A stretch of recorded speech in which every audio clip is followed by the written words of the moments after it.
interest is. And I think it's highly inappropriate for a government right now to burden them with debt that, frankly, they'll never pay off. It will be their children who hopefully ultimately pay off those debts. Right. And so we're not here to govern. We're here to make sure that those who do govern according to the three principles that I set forth. How exactly they do that? Right. That's where, in my opinion, there is room for partisanship and political fighting. Right. Everything's on the table. Do you cut defense? Do you cut welfare? What do you do? How do you take all this spending out of the budget?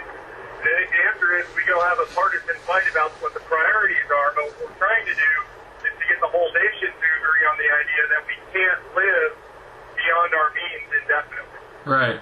Right. You mentioned Sarah Palin, and that brings up, I guess, that you also said there seem to be many fringe groups. Still there? Yeah. Can you hear us? Hello? Mark? Mark? Now, I'm not getting you. If you're there, you might want to move a little closer to the speaker. All right, we're here. Can you hear us? Yeah, I got you. All right, great. We were saying that you mentioned that there's a couple fringe groups that seem to be popping up around the Tea Party. A couple of what? Like fringe groups? Well, I wouldn't call them fringe. I would just say that there are people who are taking advantage of the Tea Party for their own purposes. All right. And so we were wondering what relation Glenn Beck and the 9/12 movement has to this. And, are there any social agendas with the Tea Party movement? Okay, so those are separate questions. I'll address the Glenn Beck question first. Right. Beck has no relationship to the Tea Party that I'm aware of. All right. Okay. And I had a chance I actually met with him about 2 weeks ago. My co-founder, Jenny Beth Martin, was named as one of Time's 100 most influential people in the world. Wow. She was named the number 15 world leader. And Beck was he was actually number 13 or 12. And so I had a chance to meet him for the first time. Yeah. And so we had no communication with him, and we're the largest Tea Party group in the nation. Right. That's the only time I've ever spoken to him. Where there is a relationship is he has this movement or these groups called 9/12 groups. Are you familiar with that? Yes, we are. Okay, and so 9/12 groups share a lot of values with the Tea Party movement. And if you go to our website at teapartypatriots.org, you'll see a lot of 9/12 groups listed there. Yeah. And so we work with those groups and those people because they subscribe to our three principal values and are fighting for those same things. And so you'll find those folks participating in Tea Parties all over the country. That's really the only relationship between Glenn Beck and the Tea Party movement specifically. Huh. Okay. Now you asked a question about social issues. Right. And the answer is that we don't deal with social issues. Okay. And that's intentional. Right. When we were starting all this off, we talked about how we got to the state we're in. And one of the things that most of us believe, and I believe this fundamentally, is that politicians have used race, they've used religion, they've used social issues like abortion and gay rights. Right. They've used class warfare to divide us.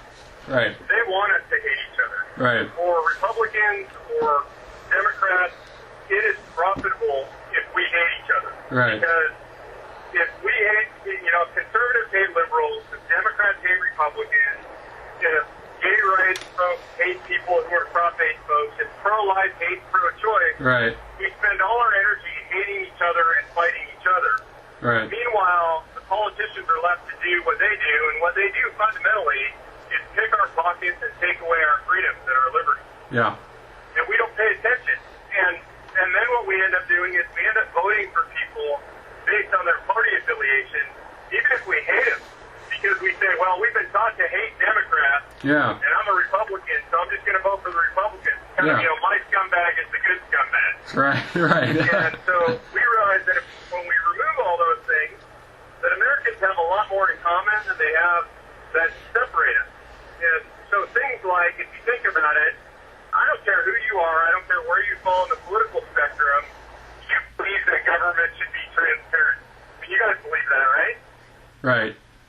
And people who are Marxists, and they believe that government should be transparent. We should be able to know what government is doing at all times. All the bills should be posted online. Definitely. They're talking about 72 hours. I say it should be at least a month. And we all agree on that. Democrats agree on it. I meet with the head of Democratic Central Committees all around the country to try and put this agenda forward together, is that bills should be online, things should be transparent. Huh. But if we focus on the areas where we differ, where the politicians have split us up, then I can't talk to Democrats. Right. And so what we do is we remove the social issues, the places where the politicians have essentially divided us, and now we can come together on issues like fiscal responsibility, transparency, adherence to the Constitution. All Right. those are things, we may differ on what exactly those mean, but we all agree on those fundamental principles. So we brought people together around those principles, removing the social issues, and that's what's allowed us to build such a powerful and large movement in such a short period of time. Right. All right, so our next question is, what is your opinion on the media's reaction to the Tea Party? You know, it's changed dramatically over the last year. In the beginning, the media just ignored us. Mm-hmm. Frankly, it was frustrating as heck. You know, when you go out on the streets, and, you know, like, I've never wanted to be a protester, never saw myself as a protester, but when you go out on the streets and you have 48 protests around the country and 35,000 people show up, and the media doesn't cover it at all, man, I'll tell you, it's frustrating. Yeah. And then in D.C., and I've actually seen the aerial maps and the mapping, there are 1.7 million people roughly in D.C. on 9/12, and barely any coverage in the media. Wow. And it was frustrating. But now where we've got to is that we don't really care what they do. Because here's the way it works, guys. Is if the media ignores us, then people who believe in what we believe get angry, and they come join our organization. Because just like you guys know, all this information is available on the web. Yeah. Uh-huh. People are going to find it on their own, and if the media doesn't present it to them, then they're going to go out and find it, and all it does is affect their opinion of the media. It gets them more fired up. And when we have major things going on and the media doesn't cover it, I watch our membership plunge. Huh. Now, the media first ignored us, and then they started attacking us. And they called us, you know, racist,